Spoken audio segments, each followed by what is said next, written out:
Halo, berjumpa lagi dengan saya Linda Desa.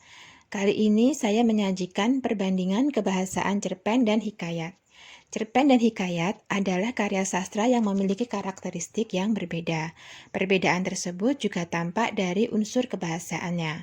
Nah, bagaimana perbandingan bahasa cerpen dan hikayat? Ada 4 poinnya. Yang pertama adalah hikayat menggunakan bahasa Melayu, sedangkan cerpen menggunakan bahasa Indonesia. Contoh penggunaan bahasa Melayu tampak dalam kutipan hikayat Indra Bangsawan berikut. Sesudah tahu mengaji, mereka dititah pula mengaji kitab usul, fikih, hingga saraf, tafsir sekaliannya diketahuinya. Kalimat-kalimat dalam kutipan tersebut menggunakan bahasa Melayu. Sedangkan bahasa cerpen tampak dalam cerpen Tukang Pijat Keliling karya Sulung Pamangguh yang dikutip berikut ini menggunakan bahasa Indonesia. Setiap malam, dengan membawa minyak urut, dia menyusuri ganggang di kampung guna menjemput pelanggan. Bahasa cerpen tersebut tentunya menggunakan bahasa Indonesia yang kita kenal sekarang ini.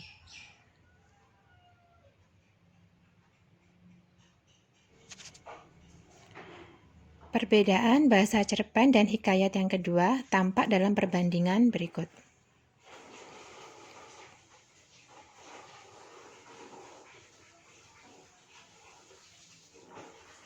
Hikayat menggunakan bahasa arkais, sedangkan cerpen menggunakan bahasa sehari-hari.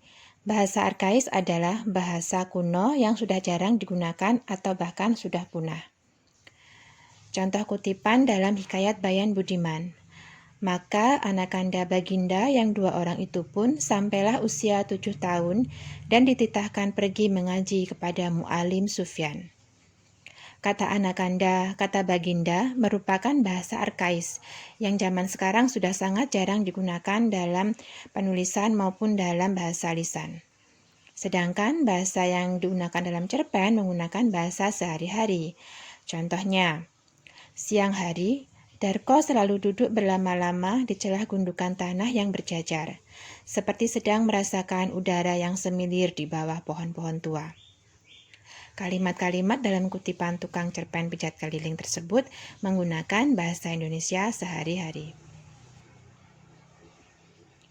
Perbandingan yang berikutnya adalah dalam segi konjungsi. Dalam hikayat, konjungsi biasanya dengan kata al-kisah, sebermula, argian, syahdan, hatta, dan tersebutlah. Sedangkan konjungsi cerpen sesuai dengan pedoman umum ejaan bahasa Indonesia. Contoh dalam hikayat Bayan Budiman ada konjungsi hatta.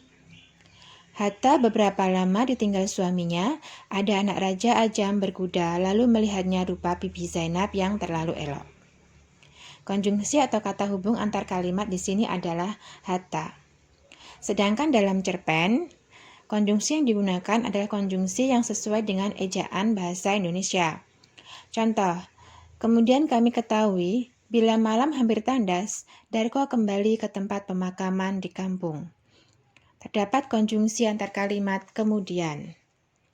Konjungsi ini tentunya konjungsi yang sesuai dengan ejaan bahasa Indonesia yang kita kenal. Perbedaan aspek kebahasaan yang terakhir adalah penggunaan majas.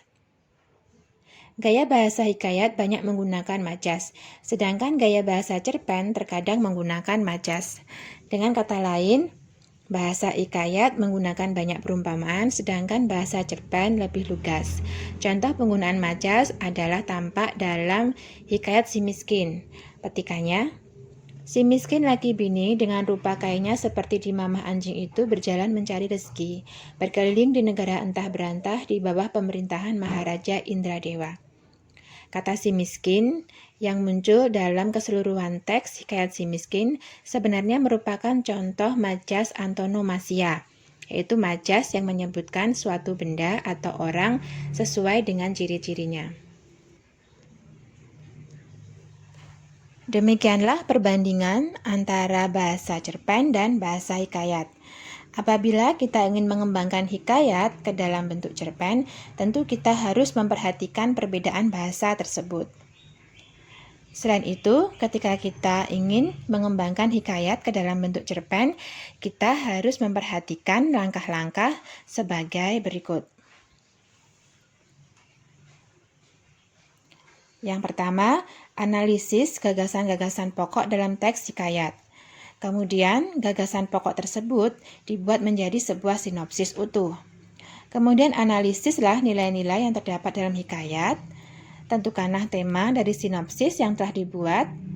Buatlah alur-alur tema sehingga menjadi sebuah kerangka cerpen. Kembangkan poin alur tersebut menjadi sebuah cerpen yang memiliki tokoh. Dan yang terakhir, settingnya. Setting boleh berbeda dengan teks asal tetap memperhatikan alur dan nilai.